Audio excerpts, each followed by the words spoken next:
लाडवा में हुई जन आक्रोश रैली में कांग्रेस नेता दीपेंद्र हुड्डा ने जनता को संबोधित किया। इस दौरान उन्होंने कहा कि देश में सबसे ज्यादा महंगाई और बेरोजगारी हरियाणा में है। यही नहीं, हरियाणा में पेट्रोल, डीजल और रसोई गैस के दाम भी आसमान छू रहे हैं।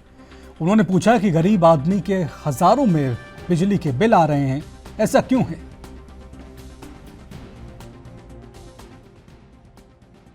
वापस भी नहीं आ सकता। उनके माता पिता के दिलों पे क्या बन रही होगी उसका अंदाजा लगाना मुश्किल है। मैं कहना चाहता हूं, ऐसे हर परिवार से कहना चाहता हूं और अपने भाइयों को मैं वहां पे कह के आया हूं कि आप चिंता मत करो।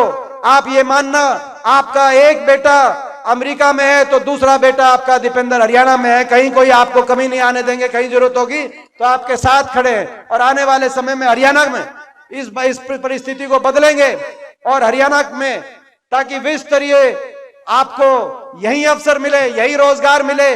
कोई जाए तो अपनी खुशी से जाए, अपनी मनमर्जी से जाए और इतनी चुनौतियों में और इतना रिस्क उठा के कोई किसी को नहीं जाना, मजबूरी में किसी को ना जाना पड़े। ऐसे हालात हरियाणा में हम बनाने का काम करेंगे। आज देश में सबसे ज्यादा बेरोजगारी हरियाणा में, देश में सबसे ज्यादा महंगाई, सबसे महंगा डीजल, पेट्रोल, रसोई गैस का सिलेंडर, सबसे महंगी बिजली हरियाणा में क्यों है?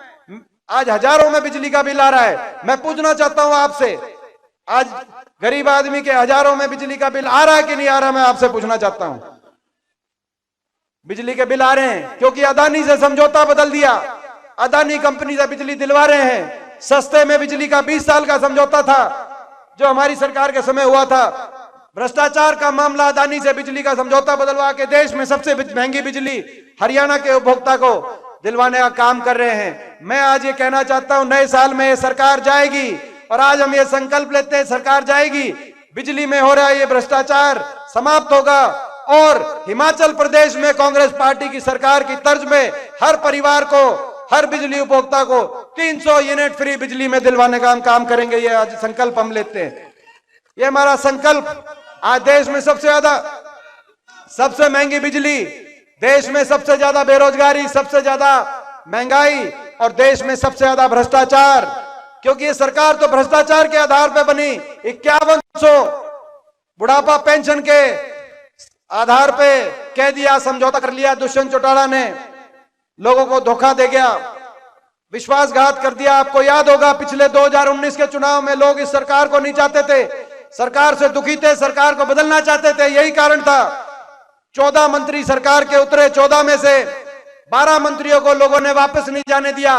आप याद करो 2019 का इलेक्शन, पिछला इलेक्शन, शाहबाज से भी इनके एक मंत्री थे, आपने देखा होगा 14 मंत्री उतरे थे, लेकिन लोगों ने वापस विधानसभा में नहीं जाने दिया। दुखी थे इस सरकार से। बीजेपी ने नारा दिया था, खट्टर साहब ने, कि 75 पार, लोकसभा चुनाव के बाद 75 पार। इस दौरान जेजेपी एक पार्टी आई, दुष्यंत चौटाला, उसने नारा दे दिया। क्या नारा दे दिया? बीजेपी को भेजेंगे जमुना पार। एक कहता था 75 पार, दूसरा कहता था जमुना पार। इलेक्शन का नतीजा आते ही दोनों बन गए